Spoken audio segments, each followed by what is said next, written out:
Good evening, everyone, and welcome to this open meeting. It's good to see everybody here. Just want to remind you this meeting is being recorded and broadcast live. This is not a school committee meeting. The school committee meeting is Wednesday night. This is a meeting of people from town officials. In fact, at the last meeting, Whitman's town administrator, Frank Lynham, helped facilitate putting this together. It was his idea. He was sitting right about where he is now. On a lesser scale, but So I want to thank everybody for coming. We're going to send a sheet around, and again, I'm only facilitating this meeting for the fact of somebody had to start it at a date, so we threw a date together. We can set ground rules up. We can get any amount of people you want. We figured by having it at the school, we have maybe a little bit better chance of doing this recording so people can see it. And also, Michelle can record it. So if we need to keep track of anything. So that's why we're doing it this way. We're going to pass around a piece of paper. We'd like everyone to please put their name and your email address so we can start a chain and try to keep in touch with everybody by email or any way possible. If you have any ideas, this is the meeting to try, that's what we're trying to do. We're trying to, the objective of the meeting is, we'll get into it in a minute, but is to try and settle some of this budget stuff, and it's not just school budgets. The towns are having the same issues as Frank, we discussed at the last meeting in an open meeting. So, if we could just quickly go around and say who you are, and we'll move right on, we'll start with Mr. Kane. John King, I live on Forest Street in Whitman. I'm on the finance committee as well. Melissa Scartesi, I'm on Holly Ridge in Hanson. Beth Stafford, I'm the Vice President of Whitman Hanson Education Association, also the grievance chair and the negotiations chair. David Walsh from the Office of Representative Jeff Deal. Jim McGann, Selectman for the Town of Hanson. Chris Howard, I live on Eccles Drive in Hanson. I'm on the school committee. Michael Jones from Hanson, and I'm on the school committee. Pat Dillon, Assistant Superintendent of Schools. Bob Trotter, School Committee. Kyle Kowalski, Simmons Avenue, Selectman's Office. Kevin Lynham, School Committee, Whitman. Bob Hayes, School Committee, Hanson. Ruth Gilbert Whitner, Superintendent of Schools, Whitman Hanson. Fred Small, School Committee, Whitman. Dan Cullity, School Committee, Whitman. Alexandria Taylor, School Committee, Whitman. Kyle Riley, soon to be the Administrator of Special Education Pupil Personnel. Christine Suko, Director of Business Services for the school. Amy Wright, Finance Committee, Hanson. Mike Dugan, Finance Committee Chair, Hanson. Bill Dano, I was chairman for 15 years here, and we put this building up, but it took me 30 years to get it. Michelle Kelly, Recording Secretary.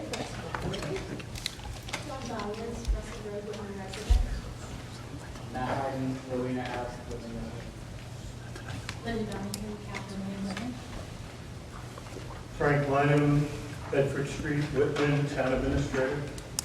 Cheryl George, Shelley Lane, Concern Whitman. Chris George, Shelley Lane, Whitman. You came out early now.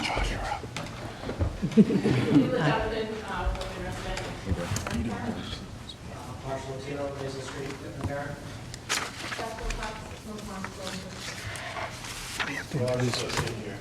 Who are you? Oh, I'm sorry. Hi, Josh Cutler, Representative Hanson and Whitman. Thanks, Josh. Okay, so we have a wide variety of community people here. I guess the purpose of the meeting, to give an easier, quicker spectrum, is both towns are having financial trouble, and every year the school is the same thing. We're trying to figure out collectively with some of the smartest minds in both of these towns how we're going to move forward, because every year we start the budget process, the number doesn't come out for the towns until February or March.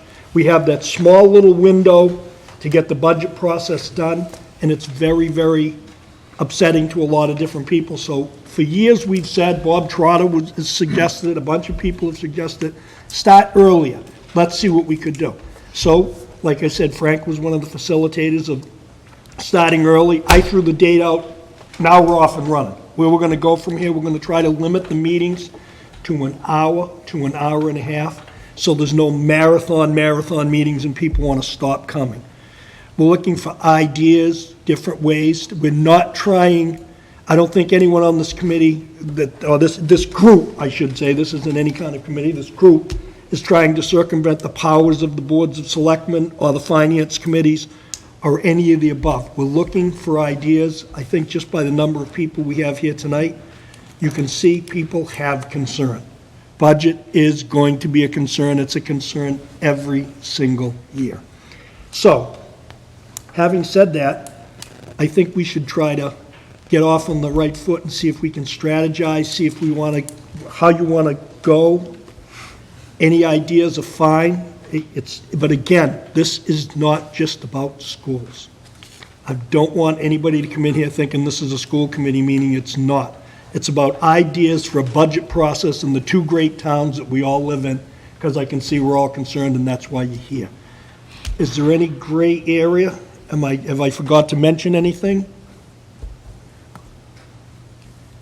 Mike, I'm going to put you right on the spot, seeing as you're from the Finance Committee in Hanson. Hey, thanks a lot.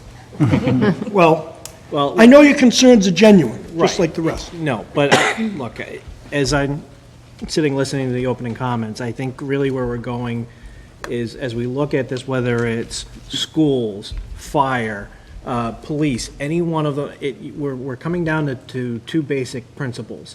Where's the revenue coming from, and what are the expenses that need to be supported? And it's, trying to get to that balance. So I think as we look at trying to put together town budgets overall, it's going to be itemizing where and poor choice of words, but where the biggest fires are going to be. How do you handle those? Do you have things that are stable, that there are times that we look at budgets as we're in our finance committee crunch meetings, where you can look at the last 3 years and it's within $200-300 of each other. It's fairly stable town department that we can wrap our arms around. It's where is going to be Department X suddenly has a $500,000 need that maybe because of either equipment, something happened in the building, just things that would come up that you've got to fit in there, not necessarily as an operating perspective, but how are you going to account for this one way or the other? I think in relation to the operating budget, it's easy to say, we'll cut this, we'll cut that, we'll cut this. My thought would be, look at the revenue side first. Where are opportunities? Who are we not talking to? I think in relation to the school committee, I think that there was a good amount of revenue that was dropped because of grants that were expiring, weren't being picked back up. Where's the ability to fill those holes? Are there other grants, things of that nature? I'm not saying that that didn't happen, but where we have the time from a meeting like this, where can we find other sources of revenue so we're not all pointing fingers saying, you need to cut your department, no, you need to cut your department. If we find other sources of revenue, then everybody's happy. Okay, so I'm going to hit you with the first question. What would you like to see the school committee change that could help you facilitate the budgetary process with us, seeing as we're one of your biggest? Well, yeah, budgets? I mean, look, Jim, I think we passed a $24 million budget, of which in round figures, schools in overall represented about 33% of that budget. And this is where you get into,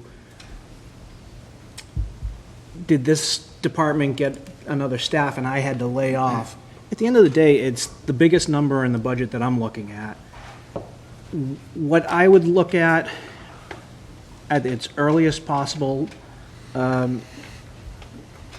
state is, where are we going to be in student population? Solely and selfishly from Hanson, I'm looking at that 60-40 split. How is that going to impact me? Now, that doesn't help Frank and everybody in Whitman, but if that were 2 years from now to be 35-65, that has a much bigger impact to Whitman than it does to me. I'm not going to speak for Frank, but I can see him chomping at the bit a little bit. Frank, for 5 years, has said to us he'd like to see a rolling average so that wouldn't affect each town, and especially the town of Whitman. Frank, you want to discuss that a little bit?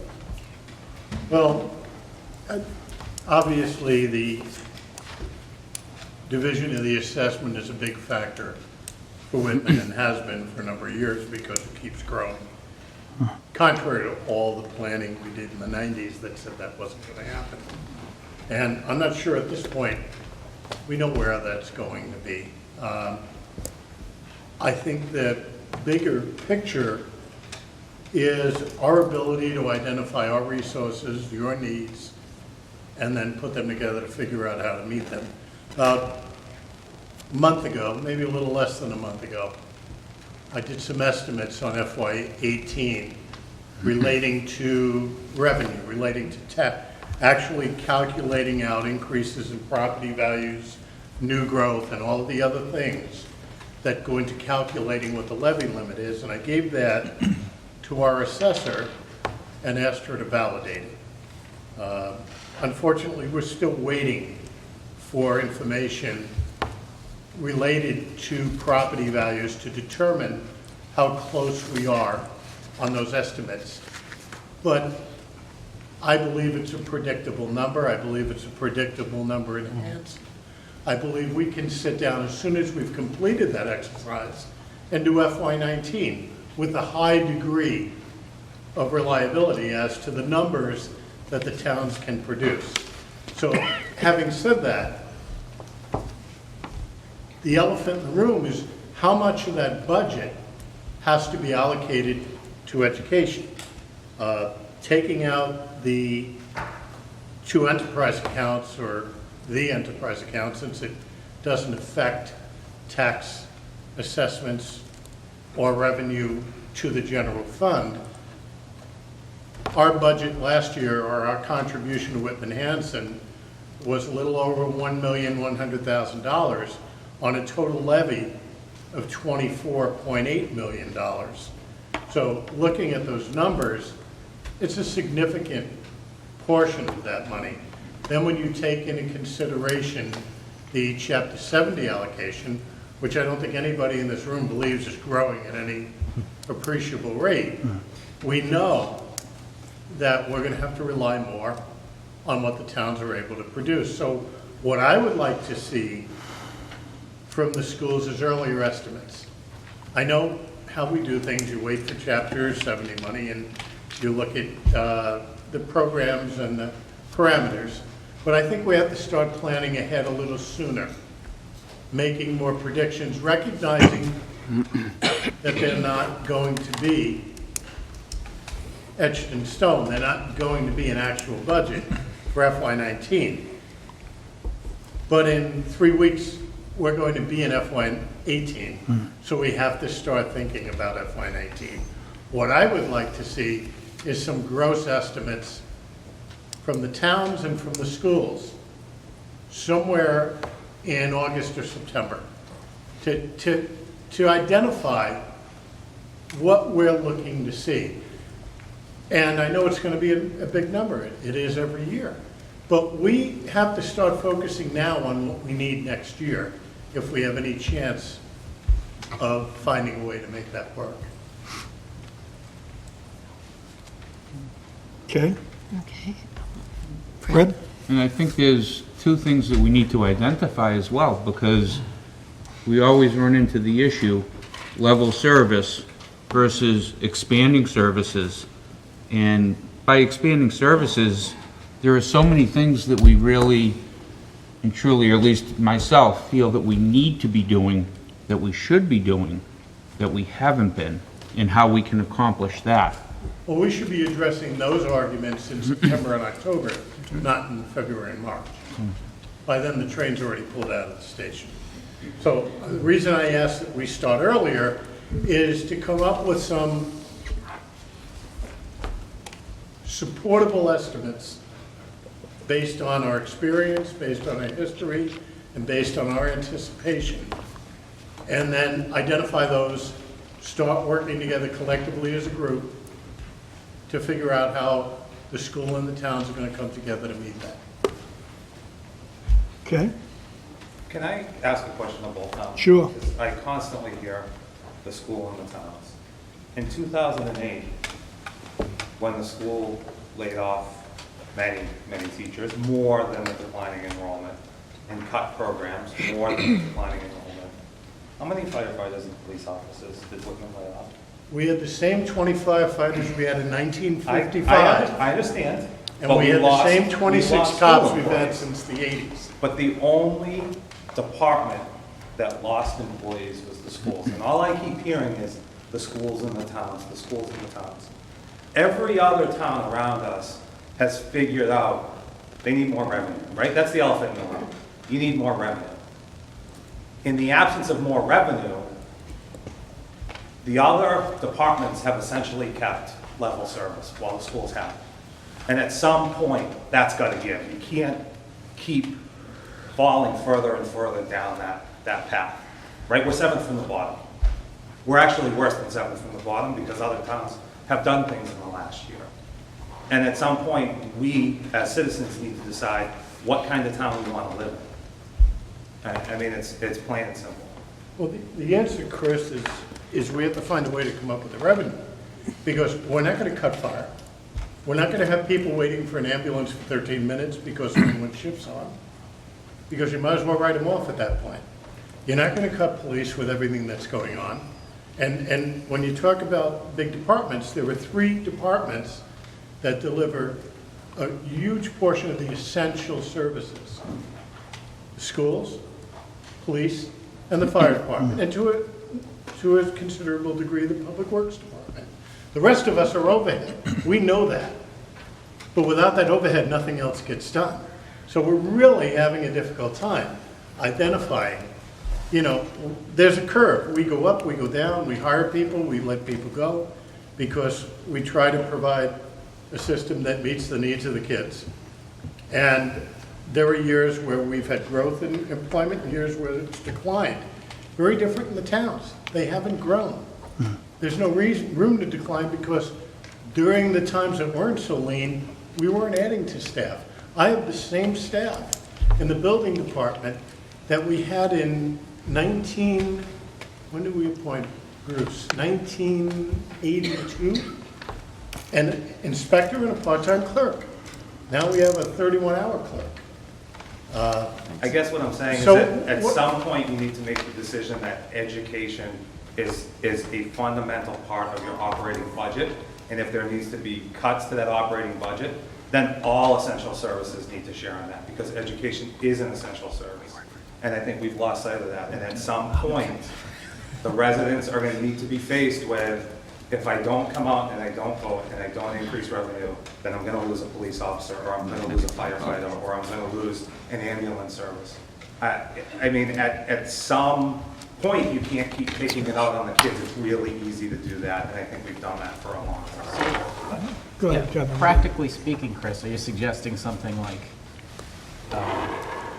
there's an override number here, if it doesn't get passed, there's cuts across the board? Practically Rather speaking. than having a school contingent override? Practically speaking, yes, right? So- No longer talking about the schools in the town because it's a shared problem, and I think that's a message that we need to change. It's a shared problem, and that's the message that needs to get out there. All right, that's a fair question. So how close do we think the towns are to thinking in terms of a town-initiated override process that begins sometime this year? And maybe it's too early to ask that, but that's sort of how this conversation started, right? Which was, there was concern on the Whitman side at the last meeting that the money we got this past year was maybe unsustainable, given that where the money came from. So it's almost like, here, you're getting it this year, but we can't make any promises about next year. And then the response was, well, we need to, if there's going to be another stab at trying to raise revenue through a tax increase, that probably shouldn't be coming just directly from the schools and parents to the towns, but that the more desirable way to do that would be for the schools to make the case to the town officials themselves, and then for the towns to turn around and present that to the citizens, so that it's really a spearheaded by the towns the schools will do their get out the vote thing and talk to the parents thing, but the idea that I think started this process was, well, what is it going to take to get the towns to take over the process and to push for that? So I think that's where we're heading with this. Yeah. These meetings, I think. Pretty much. It definitely is where we're heading. I think this group was talking more of getting together to see how we're going to expand revenue, not how we're going to kill each other. We want to expand the revenue base to come up with something that's fair and equitable without saying it's them, it's this, it's those, it's these. We don't want to point fingers. These are great towns. I'm sorry, Frank? Why we need that information early. That's why we're doing In it. order to identify and substantiate and validate to the people that are going to make the decision that these are real needs. That's exactly, I think, why we're here. Dan? For Chris, in 2008, the reason we're in such a hole is the state, under our regional agreement with the state, we were at, what, 86, 87%? Oh, we were probably in the 70s. 70s? Yeah. But they took a big chunk away, and between both towns took no action to try to fill that big void. When you take the biggest department and you lose a big chunk of change, we don't backfill that over the 10-year period. We sit in a big hole now. And the state has even told us, until we get our revenue up, we're not going to receive help for anything. This is where we kind of stand now, and that's why we're saying all departments have to take, a hit like what Kevin was suggesting. You got to put it out there as, here it is, folks. We have to, as both towns, work together, get this fixed, or we're just going to keep going down, down, down, because there's no revenue. We're running off, like you said, grants. That scares me that we're running off grants. Grants don't last forever. When they disappear, there's another big chunk of the budget gone. We do a real good job. I think Ruth and her team does a real good job at searching for these things and finding them and coming up with ways of using them. We're going to run out of a bunch of them in the next few years, and that's going to kill us. Because directly or indirectly, every town department benefited from the fact that we We're- received so mhm. much state aid. Because we didn't face this revenue issue early, because we were getting a huge chunk of dollars. Should have been looked at 10 years ago. point, if the towns are unwilling to increase that revenue, then every department needs to feel the fact that the state has said, we're not paying anymore. I mean, it's part of it. Well, let's not dwell too long on history, because I can bring you back to when Carl Kowalski was chairman of the school committee and had to appear before the finance committee to justify the school budget, and everybody got cut. Everybody got cut. We regionalized because we saw an opportunity to take a failing system and bring it up to par. And we made out well. We made out tremendously well. Unfortunately, the carrot they dangled Was has removed. been eaten. It's Was gone. taken. It started at 70%, and it's 50 now.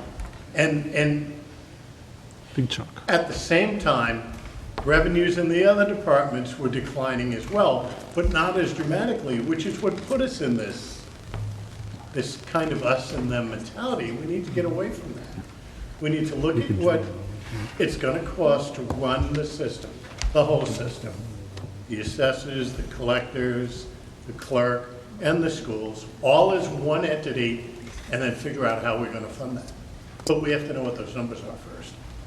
But another easy way to do that is to take a look at the towns around us and see what percent goes to education, and what percent goes to public safety, and what percent goes to DBW. And I can tell you from the calculations, we're a little bit out of kilter. We're not as far off as you may think, because the towns don't run Chapter 70 through their budgets. I get it, I know it. I have a dad who spent 15 years on the school committee. My right? calculation was Finance committee, actually. 65% of our revenue. We add in Chapter 70, 65% of our revenue goes to the schools. So that doesn't solve the problem. We need more. Well, it's not really, again, I don't want to see us pointing fingers at each other. I see this as a repair type thing, like, let's get the ball rolling, let's harmonize and work together. I understand what you're saying, Chris, I totally understand. And I understand that looking at other towns, but we have to fix our problem. I don't care what goes on in Rockland, I don't care what goes on in East Bridgewater. I do care what goes on at Whitman Hanson, and we have to deal with that. Yeah, it's been 10 Josh or Um, Jim? So I like the idea of what you're saying, and I understand and respect what everybody has said here. But I do agree that we need to start coming up with maybe ideas to think outside the box. So in talking about grants, I understand that there's a lot of work with that, and I know you guys do a good job on it. I kind of mentioned this before. I'm just going to throw it out there, and we can shoot it down or whatever. What about hiring a professional grant writer? Somebody, you know what I'm saying, Ruth? Somebody that could, or even a couple people who could focus on what's out there and go after everything, because I'm sure as good as you guys are, you've got your other tasks to do as well, right? And I'm not certain, I don't know how much time you're able to put into it, but maybe, and by the way, I've heard Blue Hill do this as well, and you can actually pay them from what they get. In some places, what they've done is they pay a grant writer who gets paid for being successful in getting grants. However, grants are called soft money. Mm-hmm. And they're called soft money because they're going to be here for a period of time and then they're gone. Mhm. So in terms of sustainability, that's a concern. Perfect example is the Behavioral Health Initiative grant that Whitman Hanson has right now. It was done through North River Collaborative, and that's one of the proactive things we do here. We are really good at fostering partnerships that bring in grants that we would never qualify for, which is another answer to your question, because we don't have the demographics. We might feel we're needy right now, but compared to poverty in this nation, we're not even close. So what happens is this grant was fabulous. 3 years brought us part-time social workers, wonderful opportunities for professional development, but the grant ends on June 30th. Oh, I agree. But with a level service budget, we can't sustain it. So we had 3 good years of social workers helping us in the school system, and we tried to get that into the budget, but a level service budget can't support that. The problem with grants is that they're expecting you, when the grant's over, to be able to keep up with the program. And so you still are going to have that same responsibility. Grants can be very helpful. They're better if you're buying things rather than people. And that's when I think we've had the most successful grants. Yep. I think it helps. Our demographics are not particularly interesting to grant funders. We're very middle of the road. What has happened since probably No Child Left Behind, which was the reauthorization of federal legislation for schools, was that districts like ours became less successful at getting grants. So if you look at what's happened since the early 2000s till the present, you'll see that our grant revenue has continued to go down, that in order to get a grant, we have to partner with a school district that has socioeconomic issues of poverty or a variety of things like that. So certainly it's helped. We probably have, Christine, how much in grants right now? Close to $3 million. $4 million, yeah. In the past, we've had more. Certainly it's helped, it's enhanced programs. I don't think it's the answer, but No, it could certainly help. I'm not saying the answer, but Yeah, it just but it it could seems help. it seems practical to me to be able to hire somebody who's basically working for themselves and getting you. Yeah, I think a the corporate income. sponsor's even better. Yeah, no, I Do agree. some- I But agree. I mean, there are corporations that will help fund Donate, school districts. yes. The problem with grants is if you can't sustain it, it's hard to do that. But certainly it's been an important revenue source for us. And you can have grant writers who actually pay their own way by writing successful grants. But It's another source of revenue. It is, Yeah. okay. Yeah, well, again, thank you, everyone, for inviting me to participate in the conversation. On behalf of Rep. Deal, David's here from Rep. Deal, and Senator Brady. We're all different parties, different views, different towns, but we try hard to work together to advocate for our towns, and I think we do it as best as we can. I just wanted to say a couple things. Number one, you're not alone. Every town is facing these kinds of challenges, so I know it's common to think, woe is us. Everyone else has it better, but we're all in the same boat, and we're all facing the same challenges. All 3 of the towns I represent are having the same sorts of issues. I think because our community does have a higher percentage of its budget from the state, that it's perhaps more acute here. 1% shift here and there in state money can have a much bigger impact than, say, it does in another town that I represent. So that's an issue. At the state level, we're having the same sort of issues with revenues. You've probably seen the news. Our revenues are not meeting their benchmarks. Every year we get the so-called brightest minds in the state economy to come together and give us a prediction for what revenues will be for the next fiscal year. And this year, they did so, and our benchmarks are coming in 2.5% below what they predicted. So it's, causing us to come and have to make these same sort of difficult choices. We're looking at new revenues, things like an Airbnb tax. There's a new marijuana law that's going to go into effect. We're going to actually revisit that this week. We may actually seek an increase in that tax. Longer term, in 2018, there's probably going to be a ballot question on the ballot in the fall, having to do with what's called the Fair Share Amendment, having to do with increasing, putting a surtax on the state income tax, which I'm sure we'll have a robust discussion about. So the state is looking at different ways to try to bring in revenues. And so, over the near term, I would say the next, 3 to 5 years, absent some major change or perhaps the passage of the Fair Share Amendment, I don't see any major change in Chapter 70 or any major change in local aid. It's going up, 1 to 2% a year, give or take. Because our enrollment is pretty flat here, in some cases it's declining, we just don't see the numbers, the increases in Chapter 70 that we see. But again, 200 plus school districts across Massachusetts got the same per pupil increase that Whitman Hanson got. This year, $35 per pupil, last year, $55, year before, $25. It bounces around in that range. Every year we work hard to try to get it as high as we can, and some years we're successful. But again, at the bottom line, that's maybe giving you $100,000, $200,000, $300,000 more. It's not a game changer. It's not going to solve the problems here. So I wish I could tell you that, hey, just hang on tight and it's going to ride it out in a couple of years, we'll be past this, but I don't think that's the case. I think we're kind of in an environment where we're going to see very modest increases in state aid for the near term, and I wouldn't want you to rely on anything rosier than that, unfortunately. I wish I could be the guy that came in and just said everything's great, but it is what it is. So I'm happy to continue the conversation, but I just want to kind of throw those points out and thank everybody for kind of inviting me to participate. Thank you. Ally, do you have a question? I do. This is about generating revenue and how both of the towns can generate more revenue to help out not just the school, but all departments. And we can't cut from fire, we can't cut from police, they are essential. But what are the towns doing to increase their revenue? We can't generate our own revenue, but the towns can. What are you guys doing to, what is the word I'm looking for? Attract new businesses, new growth to the towns. I see nothing but residential homes going up and not enough business, and that is a bigger revenue generator than an individual home. That is going to bring more kids into our school district, which is going to cost us more. From a practical standpoint, the only way to generate that revenue is to move Whitman and Hanson to a highway. Because until we have highway access, we're not going to have commercial development. We're too far off the road to attract large businesses. We do okay with small businesses. We have a thriving downtown center. We do have other businesses coming into town. Bob, thank you for opening that shop. I just got the tax bill, wait a minute.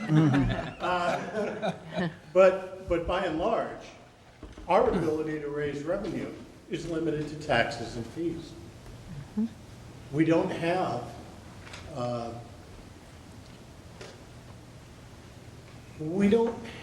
the demographics that work for trying to bring big companies in. And God knows it's not for fun. I have talked to a number of different companies, manufacturers, supermarkets. It just doesn't work. What is the opportunity for charging the busing to parents and residents that need a bus? I know it's not Well, mandated. that's- Can we go over that, limitations on that, or allow? Ruth, you know what the district regulations are, but within, we're required to transport a certain number of students to a certain area, certain distance from the schools. Within the, what we call the non-mandated busing area, we can certainly charge parents for that busing. But it becomes a regressive decision, because right now, I think we see a large number of families with two working parents, and they depend on that transportation to get children to school and back home. And when we start charging for that, all it's doing is moving the money from one pocket to another. It is hitting those people who probably need the assisted transportation more than other decisions may do, but that's a voted decision. If the town chooses to charge for non-mandated busing, well, then that revenue is available for appropriation. And would be in the schools, because right now it's a line item budget in the school budget. It's a greater issue to Whitman than it is to Hanson. I have a question about Go that, ahead. because we do have a lot of, my daughter's going into the high school in the fall, but there are a lot of parents that drive their children to the elementary schools, and a lot of our buses are relatively empty, morning and afternoon. Both my kids from middle school and elementary school, we drove them every morning, only because they didn't want to sit on the bus for however long, or my son was crazy and always wanted to be at school a half an hour, 45 minutes early in the morning. We need to take a look at the busing and who's actually putting their kids on the bus and who's not, because there are a lot of non-mandated busing people that get allotted a bus, if you will. They're put on a bus, but they're not using it. So why are we spending all this money on empty school buses? That's a great point. No, I think what you have are people who qualify for mandated busing, who choose to travel instead. What about the opposite of that? Do we charge students for parking? No. And we mean, if they- definitely looked at that in the past, We haven't looked we? at it. The amount of revenue that's going to generate Is it insignificant? it's insignificant. Okay. And we did look at that, remember? It wasn't popular. What were you? To answer the busing thing, Ally, a few years ago, when Craig, I believe, on one of Craig Finley's last years, For the year. we have a program that eliminated like 4 or 5 buses. But we are required to have so many buses if they don't get a ride to school. You can't just eliminate it. But what about We've looked at that. redoing the bus routes? Oh, we do that constantly. No, I know you do, Yeah. but like maybe like a survey or something to parents, is your child gonna take the bus? come on. I mean, and I know that's very cumbersome and who wants And I to don't, take it that, just but- can't, unfortunately, Ally, it can't work that way. Diane Naughton could give you in-depth the way that it works, but we use a computer program called Versatrans that maximizes the number of students that can be on any bus. So we run the least number of buses we can, given what the parameters are that we must provide for transportation. So if there was any way to reduce any of the buses that we use, believe me, we would do it, because it's So it's very, because very it's expensive. mandated and we have to bus them even though they're empty because their parents are choosing Well, to often- drive Because them. if they didn't want to, all of a sudden, then you have to have Right, a bus. then we in. And what will happen at the high schools where you're more likely to see the empty buses, you're more likely to see it in the afternoon, and you're more likely to see it after juniors get their driver's licenses. And so we'll have people say, what is that district doing running the buses? Well, the bottom line is when school started in the fall, those students didn't have their licenses. And in addition to that, we're required by state law to provide transportation, Frank brought that up, for any student who lives 2 miles or more from the school, and we're reimbursed for any student who lives more than 1.5 miles. So if we want that reimbursement, which believe me is important money, we're going to do it, yeah, right. Right, which is the question to the state, and it's been brought up now for a few years, and it was, well, we would have to look at the regional agreements, and we'd have to reopen them, but if we're not getting funded by the state versus, if we could charge like the other towns around us, what's that net difference, right? Would we pick up more of the cost? Would we be able to plan our routes more accordingly and potentially save some money there? And then, if the state's not gonna reimburse us, why haven't we opened that law back up? Well, we are reimbursed, so I think it's important to say that we're reimbursed, A and, percentage. but not 100%. At this But point, it's not what, with- about 65%? Yeah, 65 to 65%, that's important revenue. So if you give that up. Well, that's I what I'm mean- saying, what's the difference, right? Yeah. Is it meaningful? I think, because we hear all the time, well, why can't we just do something about busing? Well, That's legislative. Is it, well, but is it worth pursuing that? Should we be banging down the door to Josh and to Jeff, or not? Me sitting here, I don't know, is the 65% better than if we could charge like other towns do? Well, if we didn't have the financial responsibility, if we were not required to bus, we could just not bus at all. The Hanover High School doesn't bus anyone, as far as I understand. And, They don't. no, I think that's true. And my nieces went to the Reading Public Schools, and they don't bus anyone at all. So they never even had any snow days, because they didn't have to worry about it. Randolph doesn't bus either. So there are options, but it's legislative for regionals. Marshall? I just want to jump on, how Frank mentioned how if we did take away the mandated busing, it would affect a lot of families that possibly need that busing. We could look at some kind of like an income-based waiver system where some of those families that do need that busing could waive, as the town, we could waive the fee for that. I feel it's what's 200,000 about for the normal mandated busing? Four. 340. Four for Yes, Whitman. It's a significant amount of money that we should at least look at. Fred? And as far as the mandated busing and not being fully funded. Reimbursed, yeah. I'm an advocate that we should be suing the state.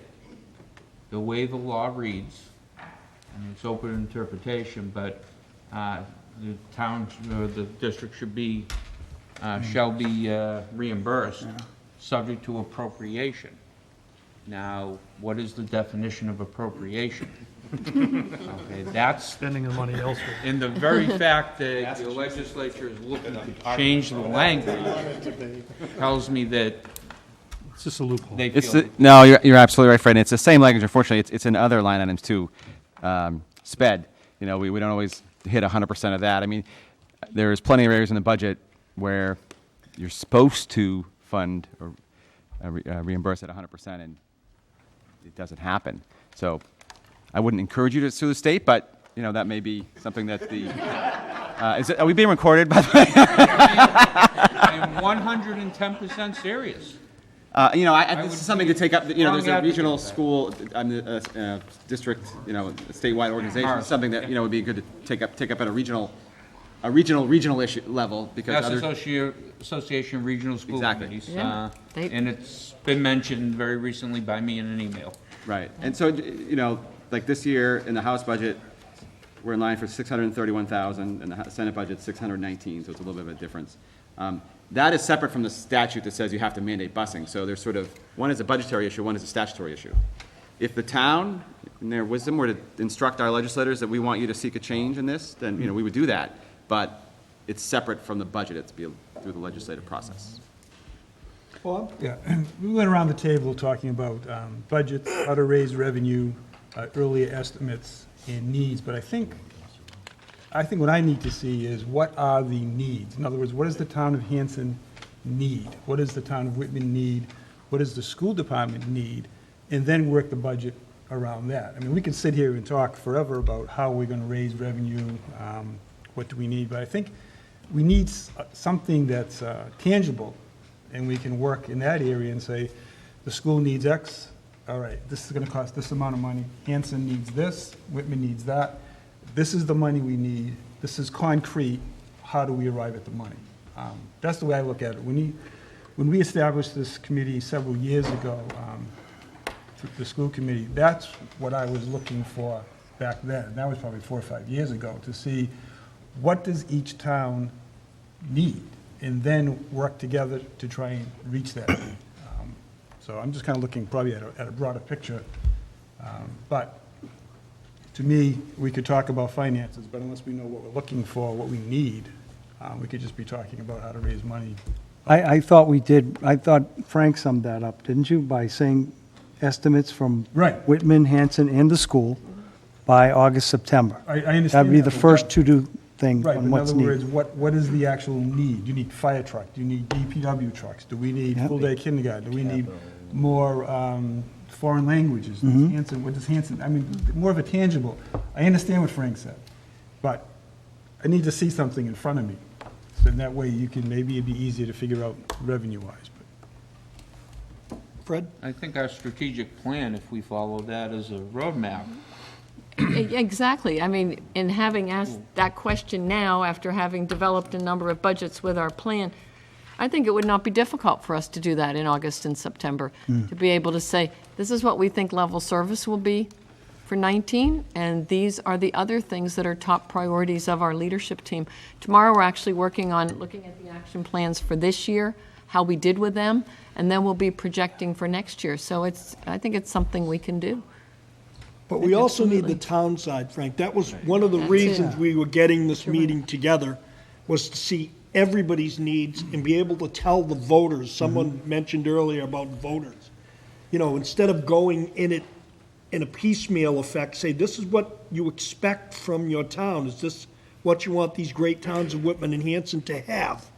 And this is what it's going to be, the figure.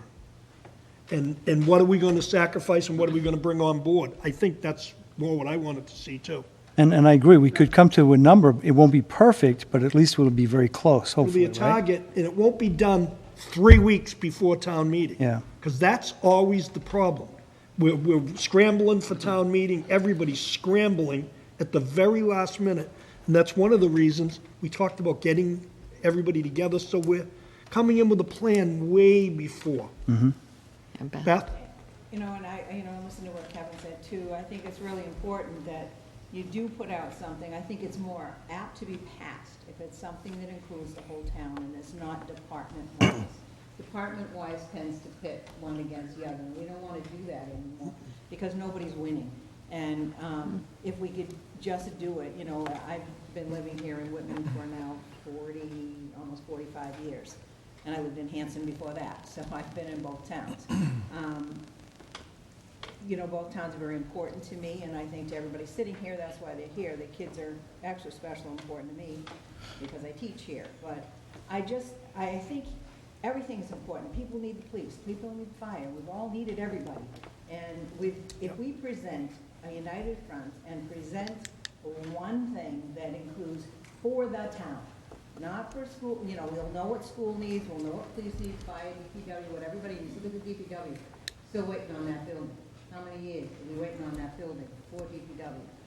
So, you know, if you put it all as this is what the town needs to grow, this is what the town needs, rather than individual, I think that's really important. I think that's very important for us to do, and I think that's what's important to do here, to decide on what the towns need altogether and present that way. Yeah. Yeah. Just to add to the structure, again, I agree with Frank and Bob, and, you know, I think what all departments need a one-year anticipated budget, and we need to designate or identify a timeline. I would also advocate for a 2 to 5 year view, because again, what if we just look at this year, we have to start it this year because this is the group that's working on it. But 2 to 5 year is just as important as looking at 1 year. So again, go through the same process. All departments look out 2 to 5 years. If we have a major capital expense that we anticipate, or police or fire or DPW, we know that now, then again, we're strategically planning this budget. And then once those two sets of deliverables are in place, then you can look at existing revenue streams and alternative revenue streams. But to Bob's point, you know, we need to know what we need before we start brainstorming about alternative revenue streams. But short-term, long-term. Yeah. And I think the same frustration comes out of, is anybody here from capital improvement? No.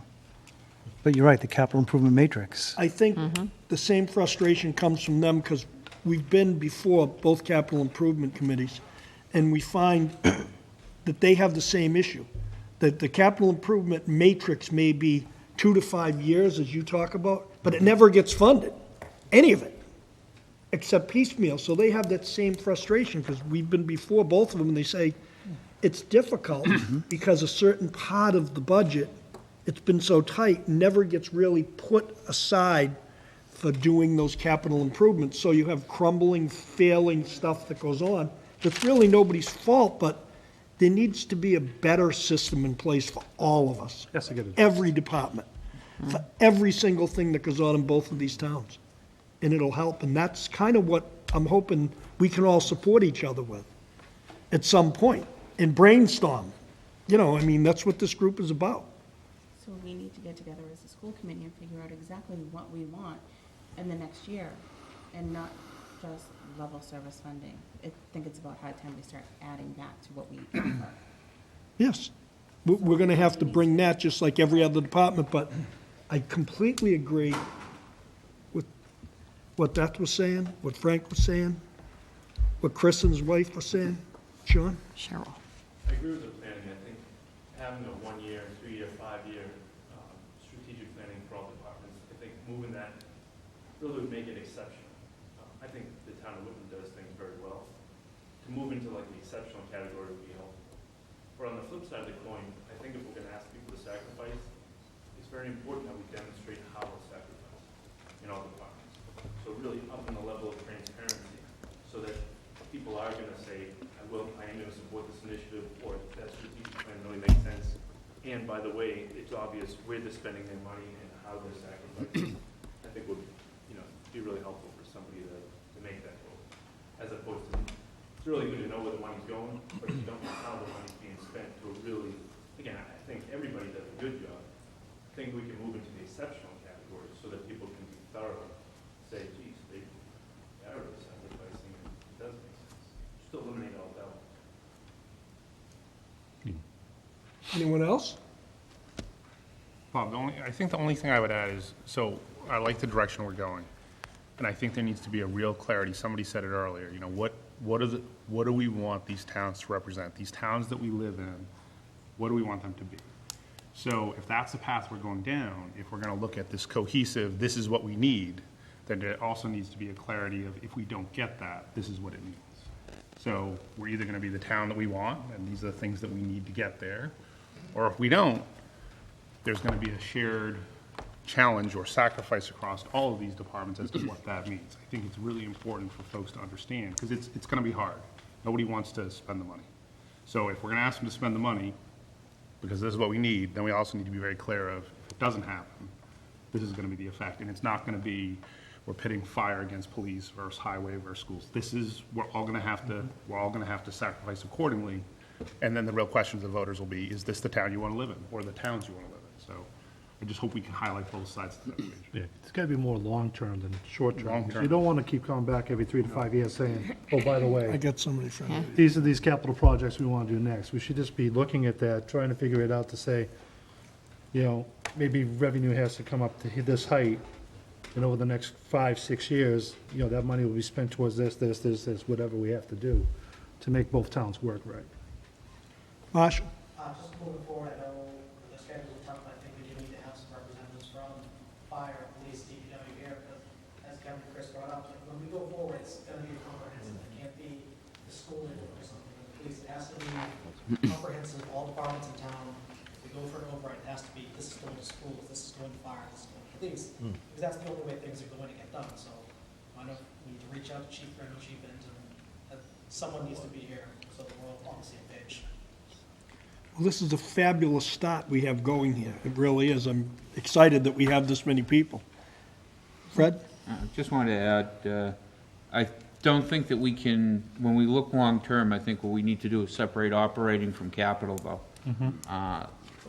On the long term, what our capital needs may be, but as far as the operating, people don't want to hear us coming back next year or the year after, We're going to lay out the plan, show our needs, and do it once.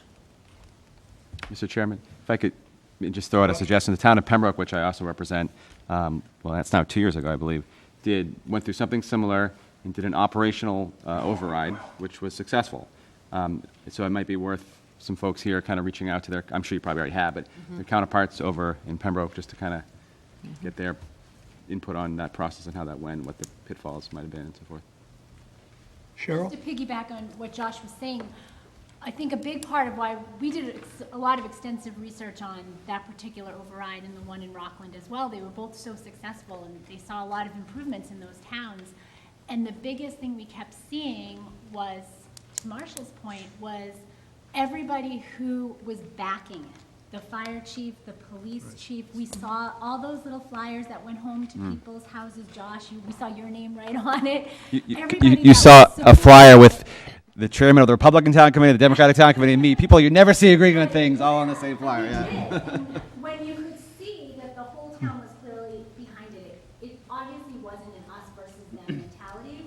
I certainly felt last year it felt very strongly in us versus them mentality, even going through the voter rolls, who actually ended up voting, and different people in leadership positions in our towns who didn't even vote. It was a really hard thing, and it got really ugly. And I think they were so successful because clearly all of their departments were on board. And I think it's going to be important to look at the towns around us and see what they have that we don't have.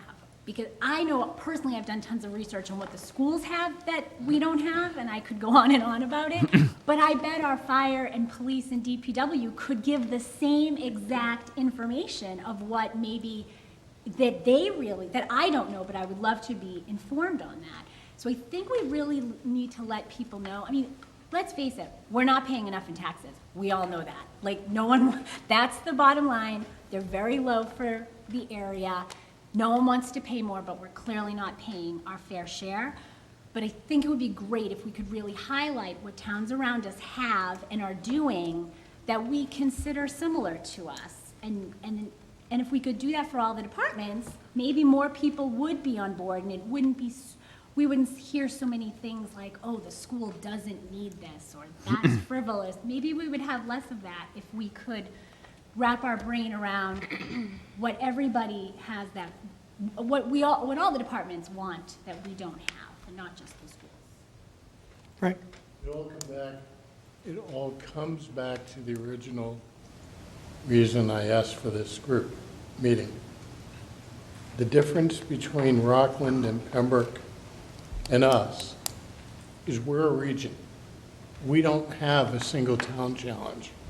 We have three collective governments that have to come together and present one cohesive plan.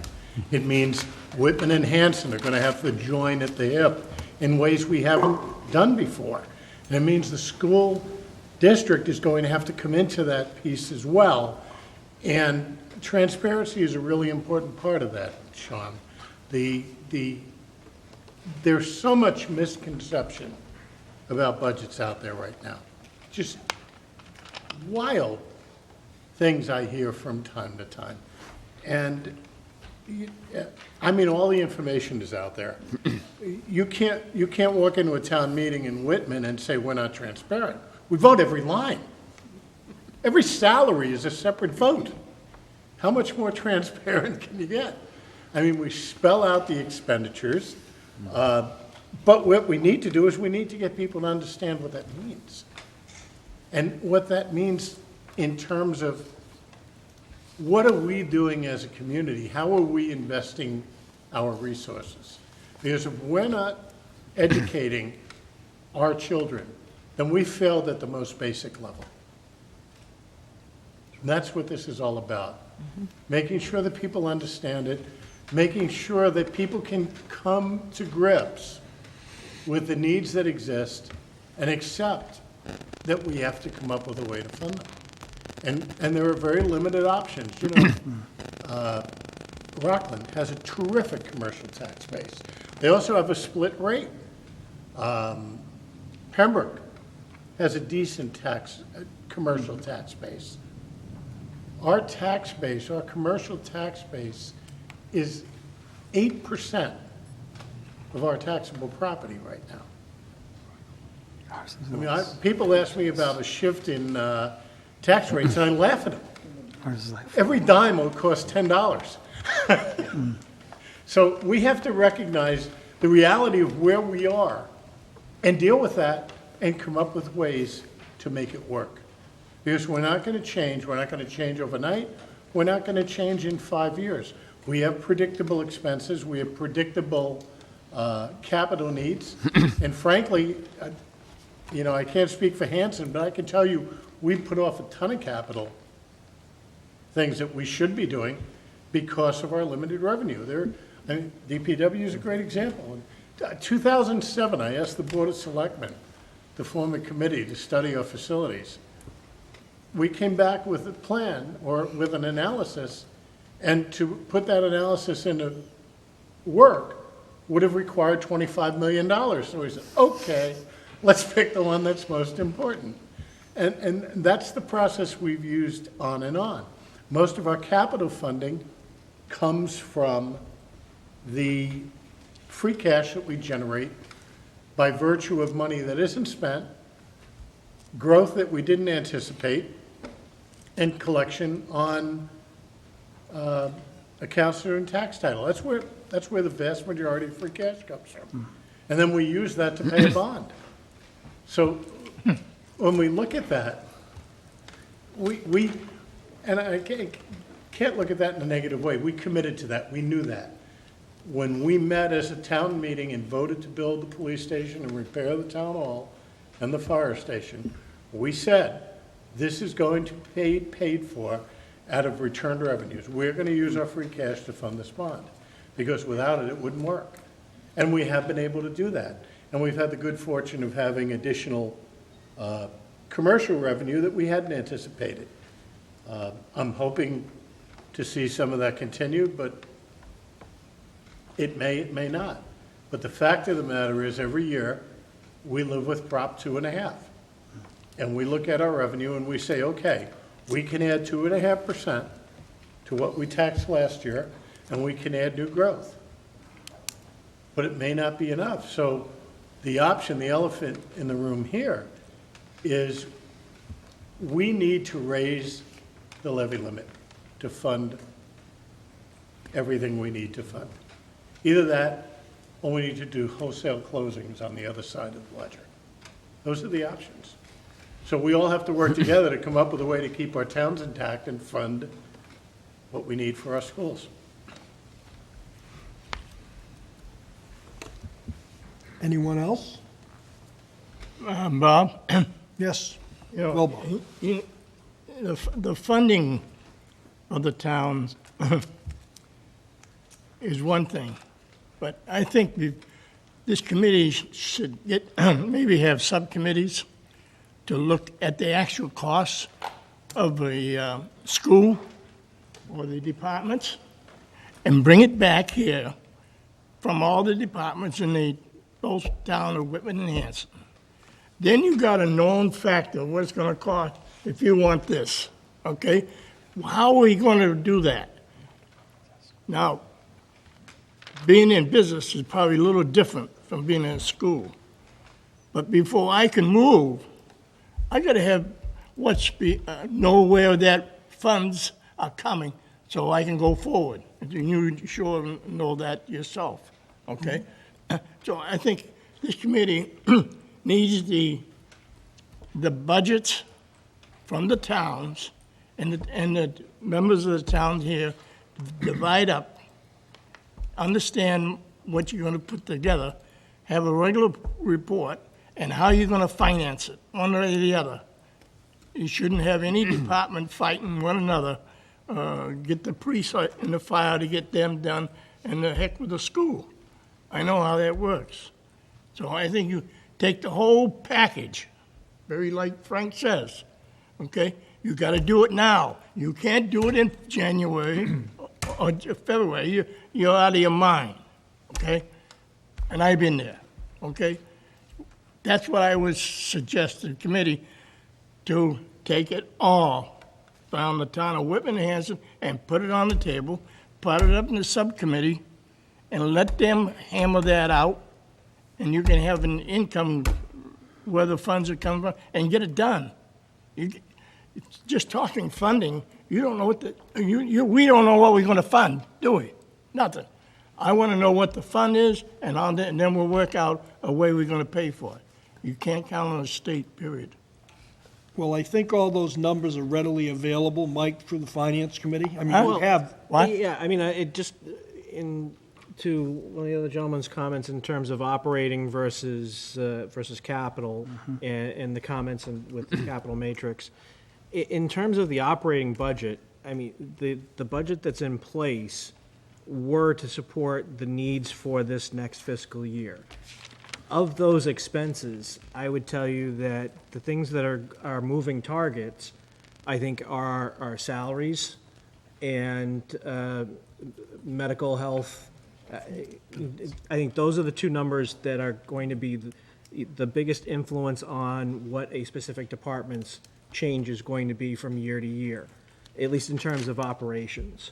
So from what does police need? From an operational perspective, it's what's in the fiscal 18 budget. The question here, and where I feel I need to say that we need to be a little cautious in terms of, I don't think it's going to be up to us as a committee to say to police, you don't need that, or you do need this, or you can't have that. That's not our place to be. And ultimately, that's what is settled on town floor as you go line by line through an operating budget. I think that the bigger number that has more of an impact probably centers more on the capital side, because at least, from a free cash spend, it's if we are this broke and I have to replace this, was it on the capital improvement? Did it go through capital improvement? But you get these things where it may be $200,000 for this that might have come out of free cash that might have been able to be allocated for something else, school-related, another department, whatever the case may be.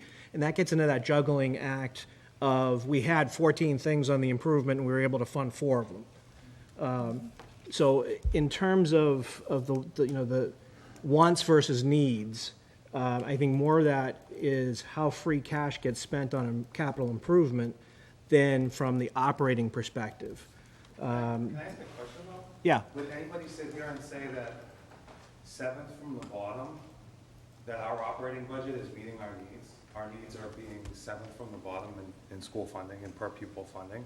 I mean, I would stand here and say, our current operating budget does not meet our financial needs. Well, I guess that's the message that we need. And look, I hear what you're saying, but again, from being cautious, what I hope is in an attempt to be transparent and get that message across. A couple of things. One, when you're at town meeting and making some of these voting decisions, you need more than 130 people in a town of 10,000 to show up. Secondly, the message needs to be clear that this is trying to work across the board, and that everybody is in on this, because this is one budget. This isn't school's budget, this isn't police's, and you can't touch and nobody talk to each other. But if it's that the school has a shortfall, in this case, we came to this with a $2.2 million shortfall, and the message then becomes, if we can't pass that override, then we're threatening police because you're gonna lose 5 cops, or we're threatening fire that you're gonna lose people. That message, the way you were talking, and I appreciate the passion of it, but that's kind of the message I was hearing. But the police haven't lost those people because back in the day, the towns, through the state, because of regionalization, got more money, right? And since that's been cut, and since the state has said you as towns need to pay more, the only system that really has taken a hard hit is the school system, right? And so how do you change that message? How do you say to the Part of that resident- too, though, is you, like, at least in terms of Hanson, police is a $1.9 million, $2 million budget. This is when you have your taxes. I get it. It's a numbers game. It's how do you make this work for everybody involved? Something you may want to consider, though, is if you're proactively starting the strategic planning process, there's also the feedback you're getting from the community during that process. So it doesn't have to be just at town meeting, your vote is deciding what to pay for. Well, and that's why we're meeting now. Right. We don't want to go into And I guess that. what I'm saying is we need to be careful about the language, because the operating budgets do not meet the town's needs today, right? And you said, from an operating standpoint, the budget worked for this year. It didn't really work for this year. It didn't work for this year. I mean, walk through the schools, see what we're missing, see what we've cut, see the adjustment counselors that we don't have. Spend some time in the classroom and understand that these kids are much different than the kids of 10, 15 years ago. Understand that last year's graduating class, if we just kept the same ratios, would have had millions of dollars more in the budget than we have today. So slowly over time, and that's ratios, right? So that takes into account declining enrollment. We would have millions more in the budget to keep those same ratios. Our operating budget. Can you back has that not- up and explain that a little bit more? Sure. So if you look at the ratios of teachers and staff to students. Yep. If the kids who were graduating last year If we applied those same ratios to our kids today in elementary school, there would be millions more in the budget just to maintain those ratios. I think it was 35, we would have 35 more staff members. I think how we looked at it was when those kids started in first grade, what was the ratios? So not, of course, there's declining enrollment. And then what was that ratio when they graduated? Because what we were trying to show is those parents were not understanding that the kids behind them were getting left behind because their kids were doing okay and they were making out. So if we had those same ratios, we would have had right off the bat, I think it was 35 more staff members. Our daughter happened to be in one of those, poor woman who had 28 kids in her class. Those kids didn't have those things 12 years ago. So when we're hearing a lot about the population decline, which it certainly has been, those ratios went down much greater. And then when you turn that into dollars, that's where we right off the bat were missing a few $1 million right off the bat. And I think it's hard to explain those because the school budget itself is so enormous to the whole town. I mean, it's a huge dollar amount. Of course it is. And a 1%, teacher raise or something is a huge number for the towns to absorb. What we were hoping that we can get all the Board of Selectmen and the finance committees and all the departments on board to recognize that 7th from the bottom, and really it'll probably be 5th from the bottom when the newest ones come out, isn't okay. And that when we are looking at all of the towns around us, they are moving way further, and we are just getting left in the dust. I mean, kindergarten is my one little pet project. It's now at 85% of the state at full day K starting in September, with only 15% not offering it. And I know not everyone agrees with full day K, but wow, we are not on the same track that the rest of the state is going. That's one small little piece I've been doing all kinds of research on. What the kids have in elementary for computer science and library and social workers and middle school, foreign language, and all the 31 towns around us. I'm trying to pull all this data together to show people really what we're missing and hopefully validate maybe some of it we used to have, some of it we don't have, never had, but we haven't been going in the right direction. So I think like what Chris is trying to say is the operating budget worked, but it didn't really work because it's not improving anything for our kids that are there today. They're not going to see any improvements next year. So all the things that they're missing, they're still going to keep missing. That's the message I would love to have the towns behind and the leaders in the town to say, this is not right. We believe greater in education. And then at the same time, if there are things we're missing in our other departments, yeah, we need to be looking at all of that. But I'm just not sure if everybody is understanding the situation. I think is more grave than people really want to admit when you start digging into the details of how much these kids are missing.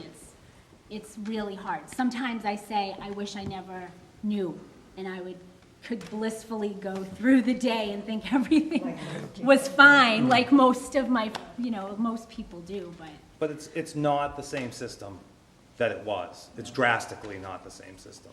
And I think if your kids graduated or, already, it's drastically different, It's not the same school system that I chose to move to this town for. It's gone. I mean, it's gone, and it's probably too late for my daughter. I mean, I've said openly, I've got to look at private school for her. There are too many programs that are missing at the middle school level. I can't, and I hate to say that I am I am the product of a public school education. I grew up in a town where my father was on the school committee for 15 years. I get it. That ship has sailed. I'm hoping maybe for my son that we can save something. But if something doesn't change, no way. I mean, no way, because it's only going to get worse. And that's, Go ahead. Yeah, just to put in context what Cheryl and Chris are saying. 12 years ago, think back to 2005, Whitman Hanson got a significant amount of its operating budget from the state, and it was not one bit unusual to see the district's budget increase by 4 or 5% annually.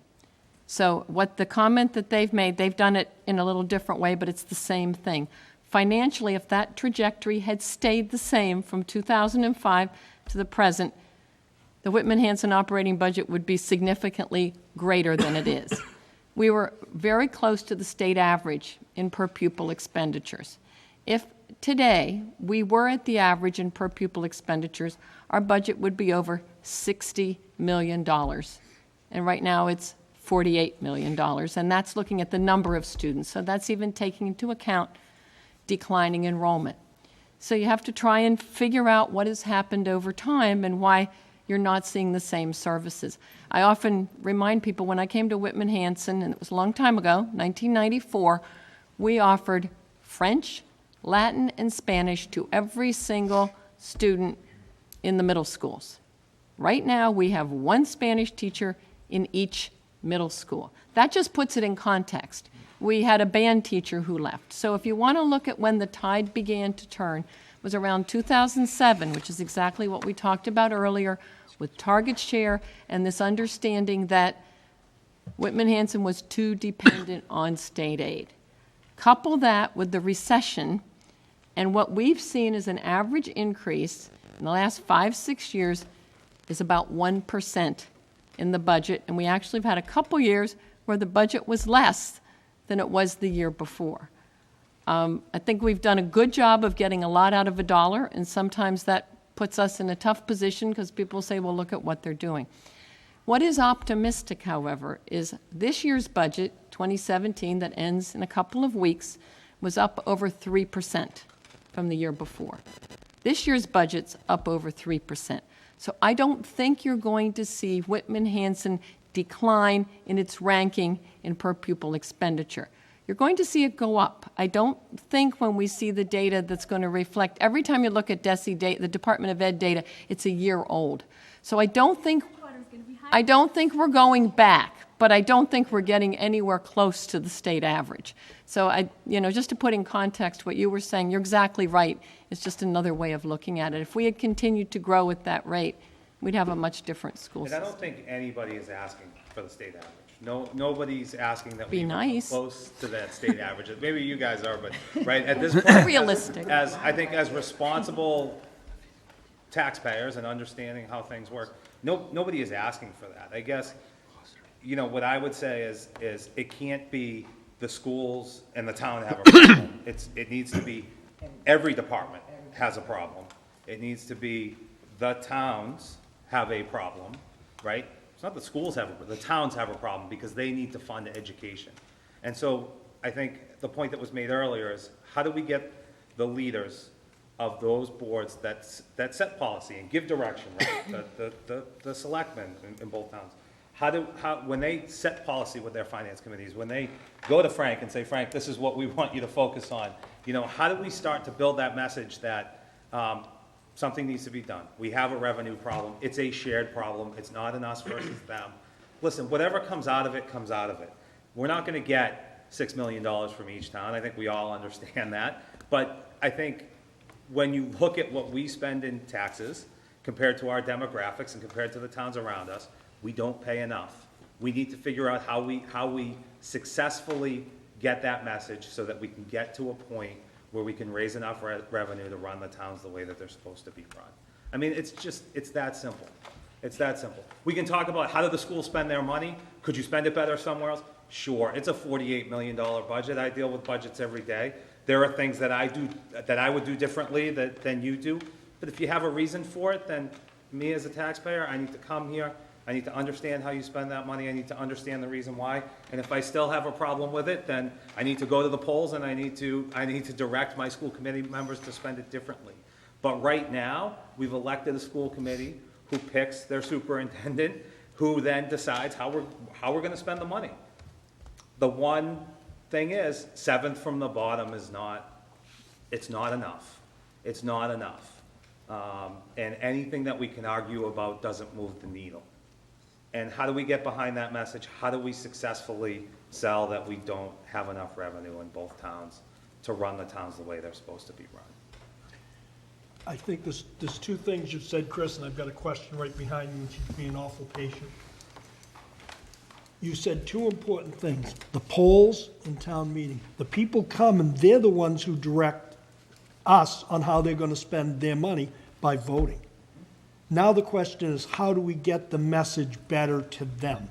Because they've selectively said, I'm pretty sure in Hanson, a year or two ago, the override failed like 3-1. So, I mean, those people come out, and I heard them loud and clear, they said, no way, by like 3-1. So, I mean, there was not even a question about it. So the question is, how do we get more of them out? But I think that should be part of our charge with this committee. People in leadership positions I was reading saying the we're word. being cautious with the budget. I don't think it's cautious, I think it's neglectful. When we're seventh from the bottom, and when our fire department has the same numbers that they had, 30 years ago, I think you said? I don't know what the numbers are for police, but I'm sure they've got scary, staggering statistics too. I think to say the budget is being cautious is lipstick on a pig. It's neglectful, it's scary, it can't stay this way. I think if we're gonna get people together, we can't be making it look rosy and saying all these great things that we need to be serious, we need to show how brave it is, like you said, Cheryl, and not try to make it look better than it is. We can't be twisting it and putting nice words on it. Right. 2.5 works if the town has new growth. When the towns don't have new growth for years and years and years, 2.5 doesn't work. You gotta override it at some point. I mean, look at all the towns around us. They've done it at some point. They've somehow successfully run a campaign. Fred, one more, and we said an hour, and we're facing an hour and 23 minutes, so I think we need to task ourselves to what we're gonna do, but go ahead. I'll be real brief. I don't think it's because of lack of effort. 2 years ago, we did put out a student success budget, and you folks, a lot of you in this audience, worked very, very hard to put that over the top. It failed. And with the leaderships from the towns, both chairmen of the boards of selectmen are here. Yep. We have members of the finance committee. We have our town administrator from Whitman. Let's forget the past. We know we have a problem. Okay? Let's look at the future. We know we need to do better. And let's figure out a way that we can do better. That's what we need to be doing right now. That's exactly what we're here for. Figure out a way to do better. But all of this is wonderful language to come out. It gets everybody's feelings, and it gives you a possible starting point. The question is, where do we go from tonight? So I think Wilbur brings up a good point. We'll try to get some statistics from the towns, from the finance committees. It's all public record, it's all public knowledge. I mean, it's kind of like when you get, I don't believe it's called the town report. I just got one in Hanson. It lists every single thing, and people say, in fact, I had somebody come up to me in Shaw's and say, I'm gonna fire you. And I said, please, I'm okay. And they said, well, we're paying you this huge salary, and I happen to have the book. And I went, where is my name in here? And it's just because of what you said, Frank. It's kind of like sometimes I wonder, I'm reading your iPad, and all of a sudden I look and I go, where did that information come from? The meeting was last night, and we surely said this. And it's almost like maybe somebody's fingers hit the wrong buttons and they didn't have a clue. So I think that's what this committee, what we're trying to do, what you would put forth, why Kyle's here, why Jim McGann's here, why Mike's here from Finance Committee, and why every other concerned citizen's here, everybody on the school committee and all the people in the gallery. That's what we're all trying to do. We want to get together, see if we can kick this around, see if we can help our leaders to get more out of what we're getting, get the citizens involved, so more people come, and Chris, you hit it right on the head. We need more people to come and vote. Yep. You know, you've got, I think, 10,000 registered voters in Whitman, Frank? Am I close? Yep. And I think there's 6,000 or 7,000 in Hanson. So there's 17,000 voters. I think at the last election, Whitman had 1,000 people registered, or 1,200 or something, and I don't think Whitman had many more. Out of 17,000, we Last had, town meeting, we had 151 voters to open the meeting. I think we had 100 and 30-something. 1:30, yeah. We need more people, so if this gets the message out, because somebody's talking, and we get some more people, and then they come to the meetings, and anybody that's watching, please come. You can see it's an open meeting forum. Everybody talks. Say what you want. I think the way to start this, since Christine has all this free time, is I'd like to get together with Christine and with Michael and Hanson and start spreading some numbers together. Just the three of us, we work on the budgets all the time. We have the numbers there. And create a document that says, here's what we've got. Then let's bring a group together, the Finance Committee, Selectmen, and school committee members, and look at it. But at the same time, we each need to be working on our projections. Towns are not very good at projecting because they rely on inertia. Sean and I have had discussions about 5-year plans. I can do that tomorrow. I can take a calculator, add 2.5, 2.5, 2.5, 2.5, and 2.5.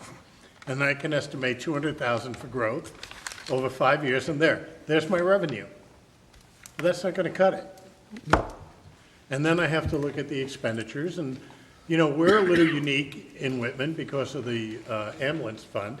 We get 800,000 a year in revenue from transporting people to hospitals and other places. That's a captured fund. Its use is limited to fire and capital expenditures for fire. We have, over the last couple of years, pushed more of our salary expenses into that fund. But that's one piece of it. That's 1/30 of our revenue on our recap sheet. What we have to do is look at all of our expenditures, look at all of the expenditures that are going to be needed to make Whitman Hanson run. Combine those, allocate them by population, and then figure out what it's going to take to fund it. It's a simple task. It's just a lot of work. And we got to get it passed. Well, Whitman passed an override for fire this year. I was shocked. I never expected that would pass. It was a small number, 310,000, and we're adding, for the first time in over 50 years, 4 firefighters to the town. Certainly, the case was made for the need, no question in my mind. But that same case needs to be made for what we're doing here. Okay, well, thank you everyone for coming. It was interesting. I'm hoping it was somewhat educational for some of the people that were watching. And I know I heard a lot of things that needed to be said, so we should set a date for the next meeting, and I appreciate it's 90-some-odd degrees out. I'm glad that everybody came out today. It was Nice in probably here, the though. warmest day. I was sweating it, Well, if it was literally. 90 in here, you wouldn't have had any. How about, Want to do September 11th? It gives people the summer to pull this together. do you want to lay off for the summer and hit the beginning of September? Does that sound? As a large group, you can do that, but we need to start working. But that would be reporting out based on conversations that you talked about. I think you need to, we need to come to that meeting Working over the summer to over get the those summer. numbers. Quantify that further. Yeah, that can't be a whole new, Hopefully, looking at vacations and other things, by mid-August, we should have enough numbers So if you did together the to 11th. start You need to do putting an action mid-August. plan together. You should, because that's a check-in point. Yep. That way, if something's not right, you got time to Exactly. get something by September. Yeah, that'll give us way more time if we do it right in it's September. realistic, too. How's Be the 11th? September 11th? Is that a holiday? No, the 4th is Labor Day. It would be a Monday, and then we have school committee Wednesday, so it's the same as Might this. even have an idea of enrollment projection. Well, that's, yeah, we can work on that. Everybody okay? August or September? You're saying August, but Dude, August, you're gonna have trouble with attendance. I just think you are. I've seen it. Or Yeah, we do have the end school- of August if you want to, but I wouldn't do it. People will be away, and we're not gonna get this same group again. If you did 21st of August, that might work. 21st. But see, you're not going to be here, so that's September. September's realistic, As long as the smaller subset. but I Yeah, think as we have long to as come they're working. prepared with information. Well, we have an email list from this meeting. Yes.